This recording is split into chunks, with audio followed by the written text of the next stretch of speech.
Coming up on CTV News, how the on-campus stadium will incorporate classrooms. And the CSU veterinary program opens a new system to help animals. Plus, how a student-run program is helping those in the special needs community get more involved. All that and more next on CTV News.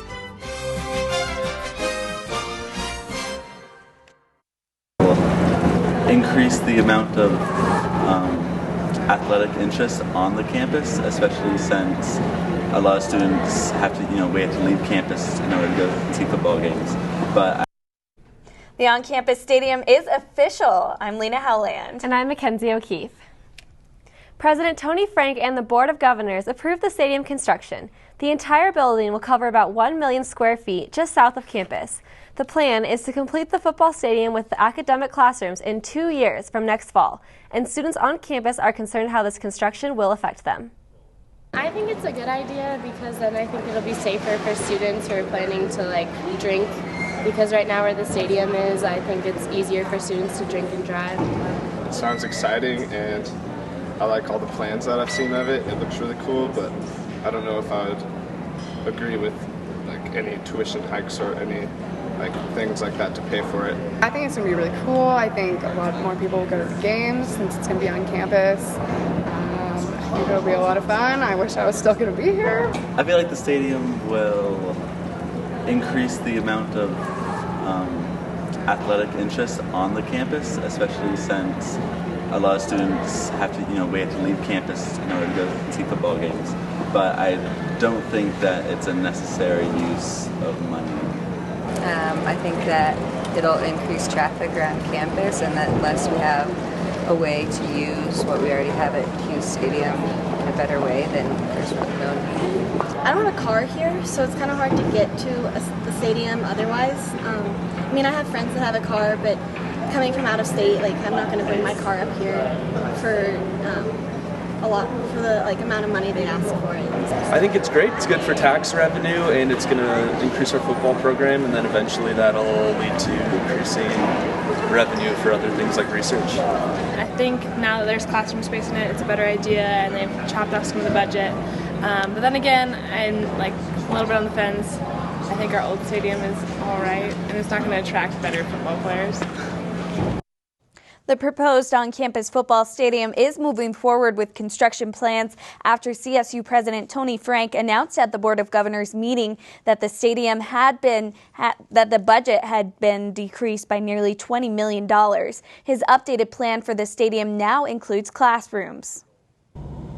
With more than 300 private donors lined up, CSU President Tony Frank says it's in our university's best interest to move forward with the on-campus stadium project.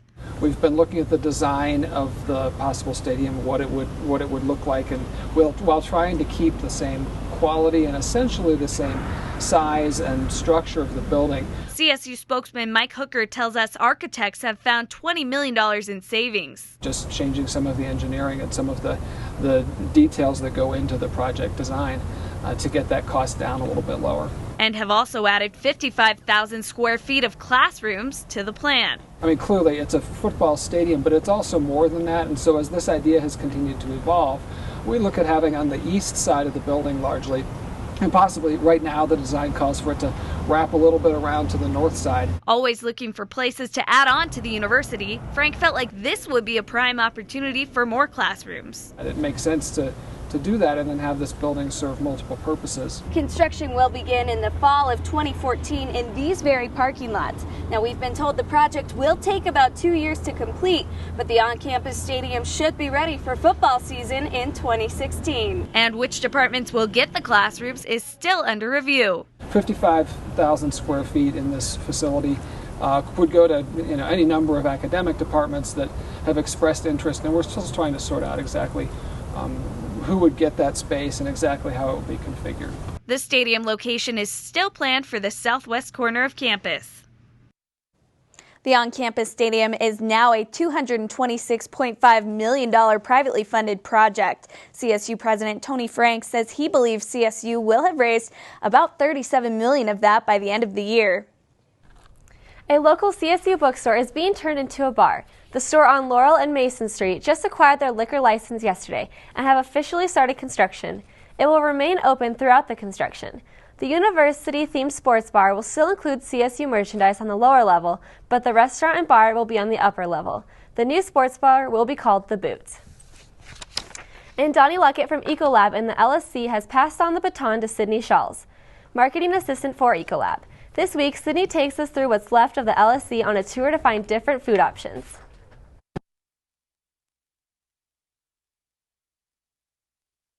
Hi, my name is Sydney. I'll be your new construction expert. I was just taking some time to sample one of the many food venue options. Off the Wall Cafe is one of 13 non-residence hall venues. Today, we're going to see them all. From Off the Wall Cafe to Lake Street Market, campus hosts several delicious food venues offering anything from coffee to kosher meals, providing food at all corners of the main campus. There really is a little something for everyone. For more information to satisfy your craving, pick up a mini-map at LSC North, LSC West, or the Morgan Library. Tune in every Tuesday to hear from Sydney about new additions and updates to the LSC. And we are now joined by weather anchor Kelsey McAllister. Kelsey, this weather has been great. That's right, you guys. We saw very warm temperatures. And if we take a look at today's highs, it was definitely nice today. We saw temperatures reaching into the 70s, even close to 80 hitting Denver. So it's definitely been warm. We'll see this trend continue as we head into next week. But, you know, we're going to have this cool down before we go in, and it's definitely going to be nice. So we'll have more for you guys as we come up after the break. And I'll let you know what your 7-day forecast is, what we're going to see for the homecoming game this weekend, and when we're going to see a cool down. Thanks, Kelsey. CSU's veterinary hospital is expanding its building, and it's adding more ways to help your pets. And CSU's Wi-Fi is experiencing an upgrade that will affect CSU students. But this upgrade may not be the best for everyone. Stay tuned to find out why.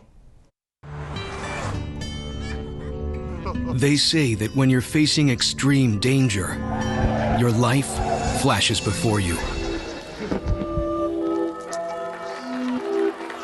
If you think that's sad, consider facing it before you even have enough life to flash before your eyes. Deaths and injuries can be prevented by using the right car seat. Visit safercar.gov/the-right-seat to know what is appropriate for each age and size.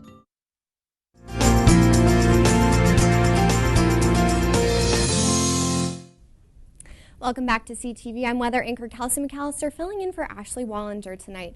Today we had gorgeous temperatures peaking in the 70s and even 80 for Denver, but outside right now it is very mild. We're seeing temperatures in the low 60s for Fort Collins. It's definitely a gorgeous time to head outside and head out and have some sports, go kick a soccer ball around, so it's definitely going to be nice. We're going to have a dew point around 34 degrees. We probably shouldn't hit that, so we won't see precipitation tonight most likely, but tomorrow we could see a little cooler temperature, so it'll definitely be a change from what we've seen today. 65 in Fort Collins, Denver. You're looking a little warmer at 70, same as Sterling. 71 in Colorado Springs.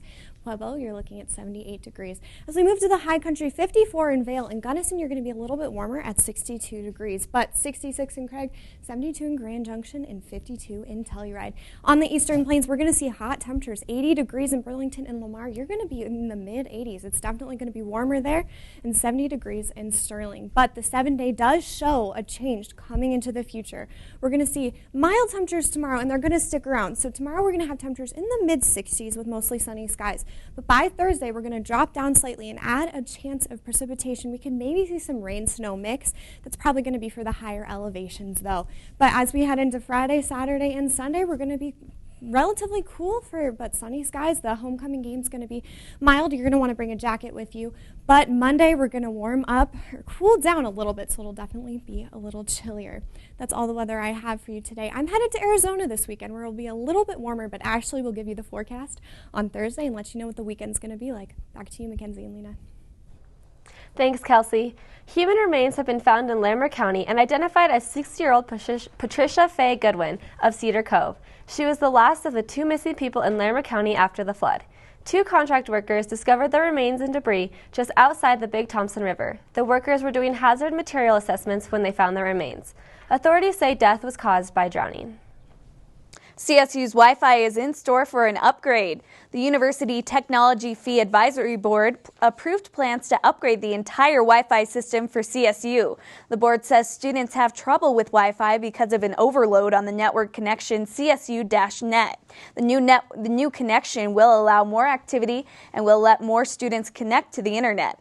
Although the board said if you have an older computer or device, you may still have issues connecting to the new Wi-Fi network.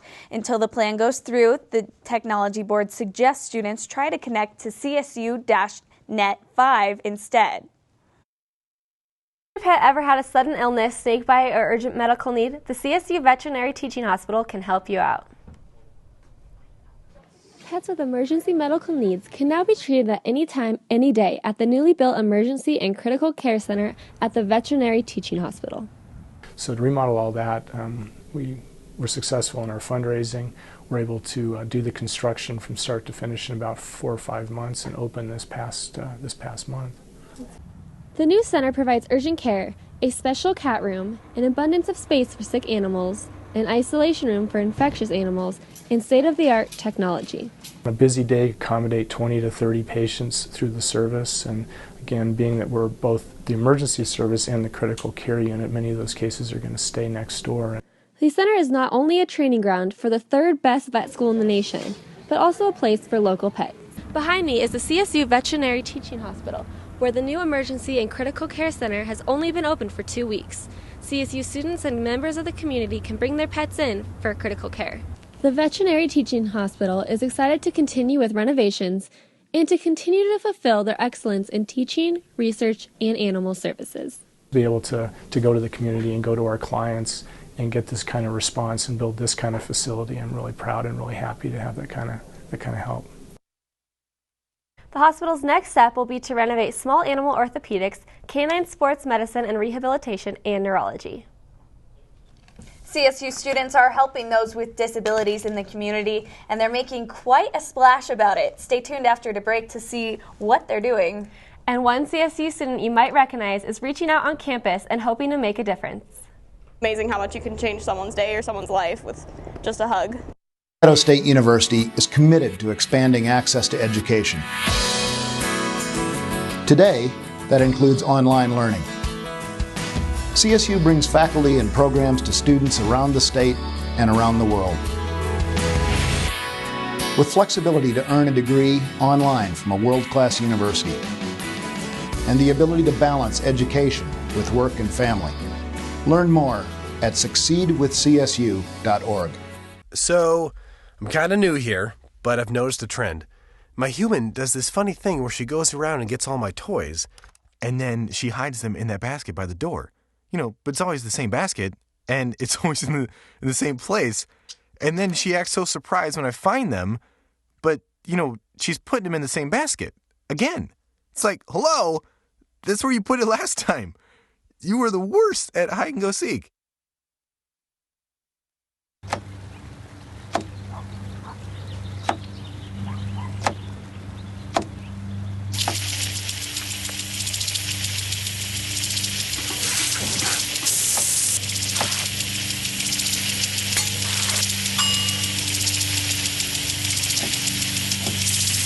Clean kitchen surfaces, utensils, and hands with soapy water. 1 in 6 Americans will get sick from food poisoning this year. Keep your family safer. Check your steps at foodsafety.gov. ASAP brought Band Swap to the CSU campus in collaboration with Spokesbuzz last Friday. Spokesbuzz is a nonprofit organization with a mission to amplify the Colorado music scene and develop professional artists. They also promote Colorado as a progressive cultural destination. They came to Fort Collins to attract attention and grow the local economy. The opening band, Post Paradise, explains what Band Swap is. What they do is they send bands out to different states, and then we play a show out in that state, and then whoever we play with out in that state comes back to Fort Collins to the homecoming show. Post Paradise says Spokesbuzz helps local bands with networking and gain a wider audience. For more information about Spokesbuzz, go to spokesbuzz.org. The Special Needs Swim Program is a CSU student-run volunteer program that's getting disabled people into the pool. CTV reporter Katie Spencer has the story. Would you rather have gills or always have your arms crossed? The afternoon started with a fitting question as the special needs swim volunteers geared up for pool time. The first hour is with volunteers only. We engage in what we call reflection time. 30 volunteers showed up and got to know each other, including Erica Reigel, who is a first-time volunteer. I actually haven't been able to swim yet, but I'm assuming my favorite part will be actually getting in the water with my partner. The first hour was spent creating a flag to represent what Special Needs Swim is all about. But the funnest part happens here when the special needs volunteers hop into the pool with members of the Fort Collins community. We do all kinds of things, games, we hang out and chat, just anything that our participants want to engage in to have fun. Rigel and her partner Justin spent most of the afternoon swimming around and talking. He loves to swim, and he actually just swims all over the place and is really self-sufficient, so it's a lot of fun. The program is so successful that it has been going for 38 years. Most people do end up coming back for a few years at least. Reporting from the Epic Pool, Katie Spencer, CTV News. They meet every Thursday and Sunday afternoon at the Epic Pool. The program is a year long. If you're interested in volunteering for the Special Needs Swim program, contact the Slice office. Need a hug? There's a place where you can get one for free. That's what you will find outside of the Behavioral Sciences building. Bailey Holm wants to change your everyday routine by giving out free hugs. She said she does it to make the world a better place. Students say it works. In a university setting, like we're kind of, we're all pursuing different majors. There's so many of us, so there's some isolation, and it's nice to see someone who's trying to break those barriers down. A summer or two ago, I was at the 16th Street Mall in Denver with my friend Nico, and we were just walking around giving free hugs, and this little boy walked up to us and gave us a great big smile and looked us straight in the eyes and gave us a big hug, and his mom walked up and she started crying and said that her son was autistic and had never looked someone in the eye or smiled or touched someone before, and he'd given us a giant hug. And so she took a picture with us, and it was just an incredible moment to realize how much you can really impact someone's life with something that seems so insignificant but really is so important. And if you want a free hug, you can find Bailey outside of the Behavioral Sciences building from 10 to 11, Monday, Wednesday, and Friday. Well, what do you think, Mackenzie? Should we go get a free hug sometime next week? I think we should. I think it's really great that she's reaching out to students on campus and the community and trying to make such a big campus seem so much smaller. Exactly, and all she's trying to do is just to make these students stay and just to give everyone a good smile, a good reason to be there. Yeah, cheer everyone up, so exactly. It's great. But are you looking forward to homecoming this weekend? Oh, yes, that's definitely something that will always cheer me up. Homecoming is one of my favorite events throughout the semester. I mean, my whole family's coming into town. Me too. Of course, we're doing, the 5K on Friday as well as going to the game. Yeah, I'm excited for the game. Are you going to the parade as well? Yes, I couldn't miss the parade. We're going to be in it for student media, so you'll have to check us out there. Sounds great. Well, unfortunately, that's all the time we have for you tonight. Thank you for joining us tonight on CTV. Tune in on Thursday to find out why alcohol referrals in the dorms have risen dramatically. Visit www.collegian.com to stay updated on campus news, or you can follow us on Twitter @CollegianC. We'll see you next time.